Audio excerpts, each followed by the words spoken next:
Yo, check! Magandang araw sa inyong lahat. It's your boy, Haley One. Panibagong balitang hip-hop na naman tayo. Ang title nga pala ng bibigyan natin ng reaksyon, opinion, komento. Pistolero itinanggi na si Apex ang dahilan ng pagkapanalo ni J Black. Lip Cram hinahamon si Mot. Aba, mukhang magandang balitang hip-hop na naman to, no? Ang video nga pala na to ay nanggaling sa kapatid natin na si Local Rapper PH. Pakisubscribe na lang mga utol, no? At sa mga hindi pa nakakapag-subscribe sa aking YouTube channel, pakisubscribe na lang din mga utol. At pakiclick na rin yung notification bell para updated kayo sa mga bago kong ilalabas na video. At bago natin to simulan, syempre, sa mga gustong umiscore ng vintage cup ko dyan, direktang mensahe lang kayo sa akin social media account. Nandiyan sa description yung link, kontakin nyo lang ako, no? Agaran ko kayong re-respondihan. At wag na nga natin to patagalin, simulan na kagad natin pagkatapos ng intro.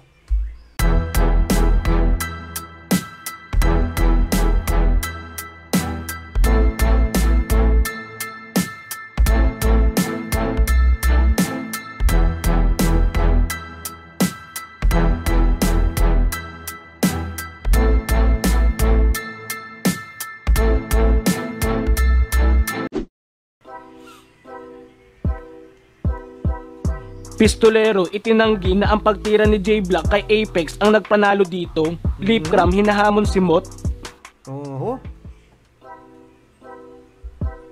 Maituturing nga na pinakamalakas na performance ni J Black ang naging laban nito kay Pistolero. Tama. Sa lahat ng battle niya, ito ata yung pinaka tumatak na laban niya talaga. Talagang round 1, round 2, round 3. Para sa akin, parang nanaig talaga ng gusto si J Black. Kumbaga, na bodybag si Pistolero. Pero binigay din naman ni Pistolero yung best niya, talagang mas nakuha lang ni J Black yung momentum. Para sa kanya talaga tong laban na to. All 3 rounds nga ay nakuha ni J Black. At speaking of Apex, Pex, isa kang malaking hangal. Lumaki sa streets ng Valenzuela tapos iyakin pag may sugal. Nang dahil lang sa sugal, yung kredibilidad ng liga nagawa mong itaya. Sa 3GS kagalit, kaya Enigma ka magwawala. Sisirain mo yung liga na dahilan kung ba't hindi ka na namamakla.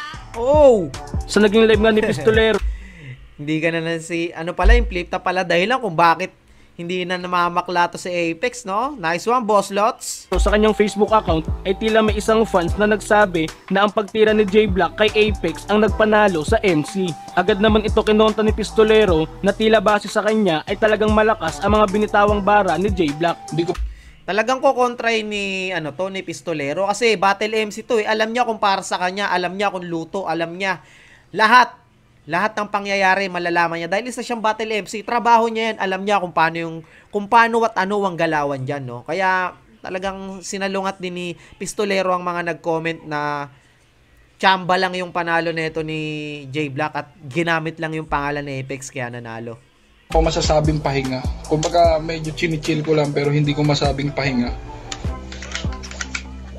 Lumalakas yung lines pag nadadamay sa Apex. Hindi, sadyang nakuha niya lang talaga yung tone ng laban. Hindi gusto ng tao yung linya ko. So pag ganun yun eh. Pag hindi gusto ng tao yung linya mo, tas once na may isang convincing line na binitawan yung kalaban, tuloy-tuloy na yun eh. Ganun yung nangyari. So wag niyo sabihin na dahil binanggit niya si Apex, binanggit niya si ganito. Yan ang tunay na battle MC, no? Tanggap ang pagkatalo.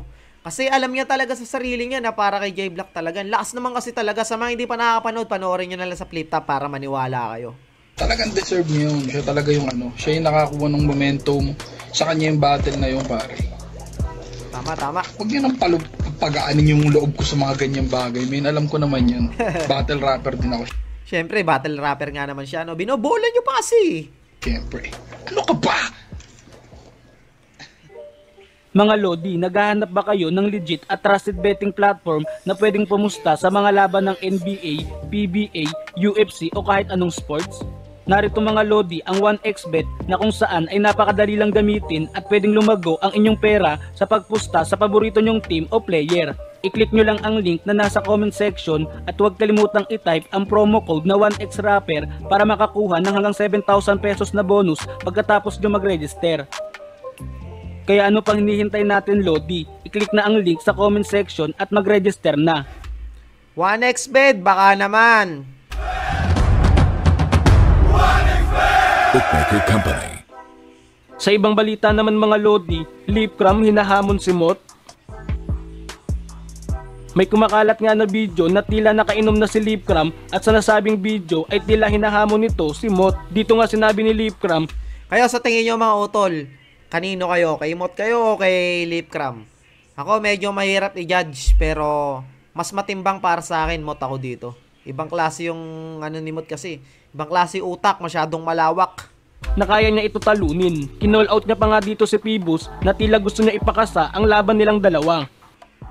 Sa paparating nga na matirang mayaman ng pangil sa pangil ay tila may pagkakataon ngang magharap si Lipcram at si Mot dahil nasa iisa silang bracket. Kaya naman may posibilidad na magharap sila sa PSP. So, tapos, wala na. Okay na yun na. Diba? Ako bayaran mo ng ganung Pibs. Tingnan mo. Kaya sabi ko sa'yo, Pib. Parang bangengi na si Lipcram dito ah. Kasama pa si Shaboy. Pag ako, ano mo talaga, pati kapitbahay, nakalatag yung lines ko eh. Ganun eh. Patayin ko na. Ha? Patayin ko na. Bakit? Maraming hindi makatanggap na kaya natin talunin si Mot ng round 1 lang. Ha? Ano ba? Ano ba kayo? Ito ha. Ito para sa akin ha. Kasi yung mga bata ni Mot ba yun ha? Tagamot kayo. Mot na mga Mot. Naniniwala kayo kaya ko'y bodybag si Mot? Habang nagiinom ako.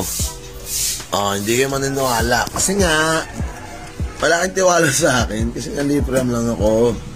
Pero si Mot, kaya ko'y bodybag niya. Kahit nagiinom lang ako ngayon eh. Kumpiyansang kaya niyang i-bodybag si Mot eh, no? Last din ito ni Lipcram eh, no? Lapag nyo si Mot ngayon.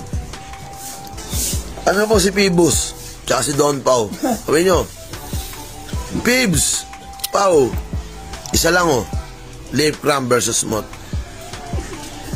Hindi nga pre. Sa ako Lipcram versus Mot. Okay na, Hindi nga. Ako, kaya ko, tangin na. Personalan na. Inahamon ko na si Mot.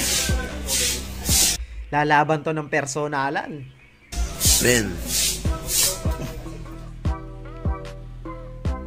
Kayo mga Lodi, anong masasabi nyo kung sakaling matuloy ang Lipcram versus Mot at sa naging pahayag ni Pistolero? Comment down below lang mga Lodi, atin niyang pag-uusapan. Okay, yon mga utol, no? I-comment nyo lang dyan sa comment section kung ano masasabi nyo sa pahayag ni kapatid Pistolero at sa mga pinagsasabi ni Lipcram, no? Saan ang masasabi ko kay Pistolero? Saludo ako sa iyo, idol. Isa kang tunay na battle MC na wala nang ibang issue, wala nang kineme para sabihin lang kung bakit natalo. Talagang aminado siya na para kay J-Block talaga yon. Saludo sa ganun tao na tumatanggap ng pagkatalo. Dito naman kay Lipcram, sana naman pag naglabang kayo ni Mot, ni Idol Mot, gawin mo yung gusto mong mangyari na kahit hindi mo na ibadibag basta manalo ka lang kay Mot. Yun, masaya na kami. Sasaludo ako sa iyo pag natalo mo si Mot. Hindi ko naman sinabi na hindi mo kaya. Alam kong kaya mo. Pero, ganyan na lang. Good luck na lang. Antayin ko ang laban nyo at bibigyan din natin ng reaction video. No? At yun, dito na nga lang natin tatapusin ang ating video. Maraming salamat. Sa mga hindi pa nga pala subscribe na kayo sa aking YouTube channel. At hit nyo na rin yung notification bell para updated kayo sa mga bago kong ilalabas na balitang hip-hop or kahit anong video. At meron nga pala kami papalabas na mga bagong kanta. At yun, local rapper page, huwag nyo kalimutan, isubscribe nyo na rin. At dito na nga lang natin tatapusin. It's your boy, Haley One. Peace out.